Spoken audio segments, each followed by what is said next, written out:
Hello everyone. I hope everyone doing well. So today let's see about temperature regulation in homeotherms. So let's get started first. So definition of thermoregulation. Thermoregulation is nothing but is the maintenance of body temperature within a range that enables cells to function efficiently. Then what are homeotherms? Homeotherms means animals that maintain a fairly constant body temperature in spite of great variation of external temperature are said to be homeothermic animals. So how we can balance the heat overview?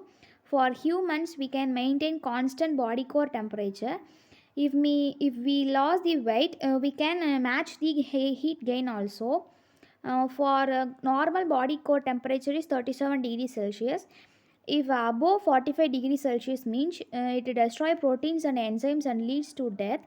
If below 34 degrees Celsius, it causes slow metabolism and arrhythmiasis. So, how we can measure the temperature during exercise? For body core temperature, we can measure at a rectum, ear, or esophagus. So, mostly used in laboratories, how they are used to measure means ingestible temperature sensor telemetry system. They are used to measure the temperature. For athletes, we can measure their temperature in during practice sections. Then, for skin temperature, we can use thermistors at various locations. It can calculate the skin temperature. Then summary, for deep body temperature we can measure it via through mercury thermometers or thermocouples or thermistors. For common site of measurements that are rectum, the ear and the esophagus.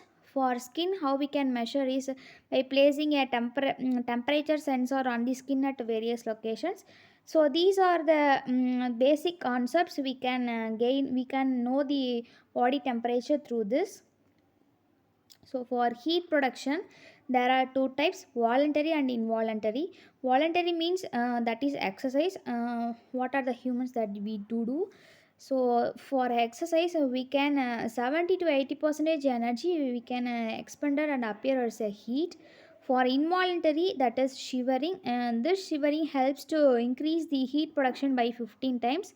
Other than that, voluntary and involuntary, other than that, there are action of hormones that are also used to reduce the heat production, that are thyroxine, catecholamines, that are called non-shivering thermogenesis.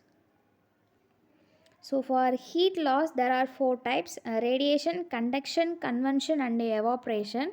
So for radiation, it can transfer heat via infrared rays. So 60% of heat loss at rest, it can be a method of heat gain. Then for conduction, heat loss due to the contact with the other surfaces. And for convection, heat transfer to air or water. For example, a fan pushing air past skin. Then for evaporation, heat from skin converted water to water vapor, and it requires vapor pressure gradient between skin and air. And for evaporation rate, that depends on the temperature and relative humidity, convective currents around the body, and amount of skin surface exposed. Then heat storage in the body. Heat produces that is not lost is stored in the body tissue.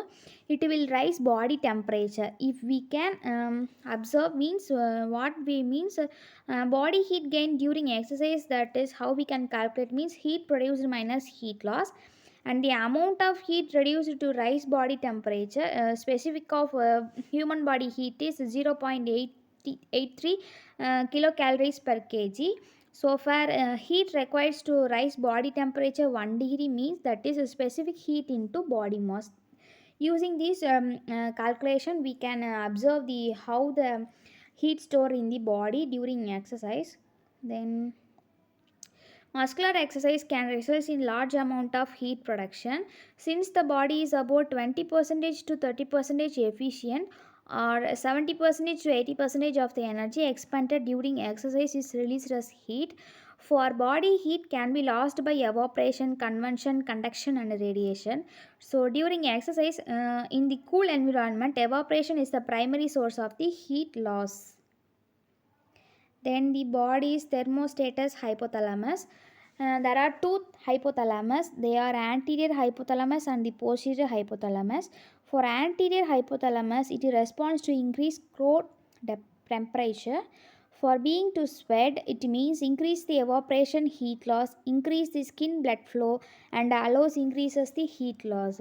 And for posterior hypothalamus, it responds to a decreased core temperature. It also includes the shivering and increased neuronephrin sections, then increased heat production, decreased skin blood flow, and a decreased heat loss. So these are the topics we can discuss about here. Thank you.